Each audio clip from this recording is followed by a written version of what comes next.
Kuni kecha Instagram ijtimoiy tarmog'idan direktimga murojaat qilishdi va yosh ijodkorlarimizdan biri bir qator go'zal she'rlar muallifi ekanlar va she'rimiz yakunida kimni she'ri ekanligini aytib o'taman. Va bu she'rlar orasida meni ham e'tiborimni tortgan bir ajoyib she'rni o'qidim.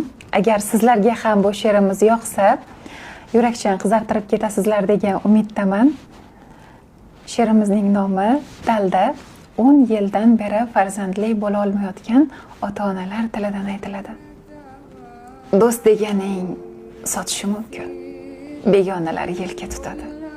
Menga ishon, gul yuzim bir kun ular hali o'tib ketadi. Izlarim yo'q.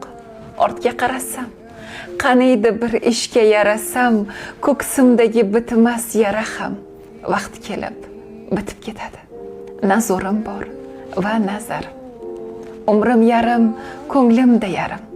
Farzandini quchsa do'stlarim juda qattiq botib ketadi. Kunim qisqa bo'lsa bir tutum, umrim bo'yi o'zim ovutdim, balki yerda qolmay tobutim qo'ldan qo'lga o'tib ketadi. Dard yo'lini to'smaydi malham, bir kam emas bu dunyo ming kam. Chidab oxir ko'nglim ham toshday bo'lib qotib ketadi. Ko'z yoshingni o'zim artmasam, kim artadi boshqa qaytmasam, Alloh buni senga aytmasam, boshqa birov sotib ketadi.